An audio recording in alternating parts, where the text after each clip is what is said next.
if we don't win this election, Israel, in my opinion, within a period of 2 to 3 years, will cease to exist. It's going to be wiped out. That's what's going to happen.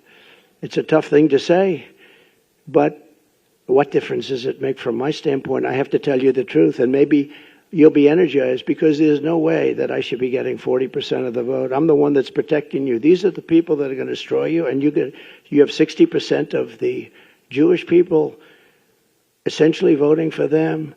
If I do win, Israel will be safe and secure, and we will stop the toxic poison of anti-Semitism from spreading all over America and all over the world. We'll get it stopped. But if I don't win, I believe Israel will be eradicated, and you can't let that happen, and I don't think you will let that happen. So you have to, Rabbi, you have to get everybody together, and you have to get them to vote, because it's craziness to say I'm at 40%. And when I heard that number today, it just came out today, when I heard that number today, I think it was insulting to our country. It was insulting to Israel. So we have to save Israel. Look, you're here for a reason. We have to save Israel. This is no longer games. This is no longer games.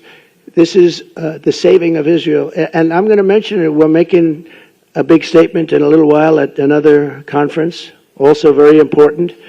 And I'm going to mention it again and again. I believe that Israel will be wiped off the face of the earth if I don't win. And that's a big statement. That's a horrible statement to make.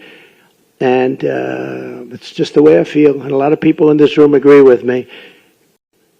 In my opinion, the Jewish people would have a lot to do with a loss if I'm at 40%. If I'm at 40%, think of it. That means 60% are voting for Kamala, who in particular is a bad Democrat.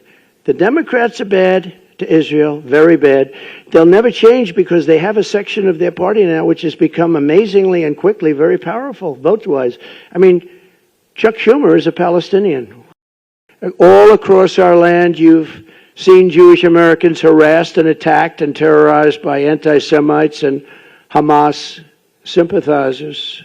I can't believe what we've been witnessing over the last year. Actually, I've watched it in great detail. I've watched it, and I've watched it take place. It's hard to believe. Yet, despite presiding over this explosion of anti-Semitism, Kamala Harris has done absolutely nothing.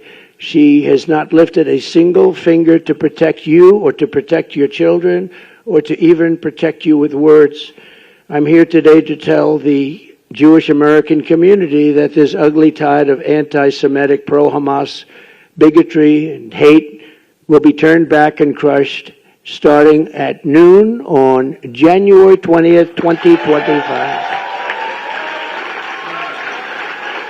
Thank you.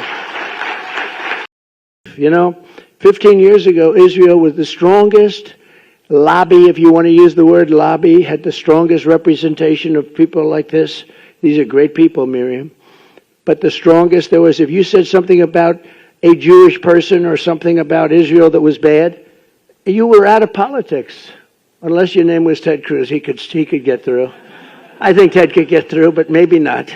Maybe even Ted. But it's true. You said something about Israel that was bad. It was like, today, you have to fight. We all have to fight for Israel. I am so surprised to see it, but we're going to win the fight, so don't worry about it, okay? We'll win the fight.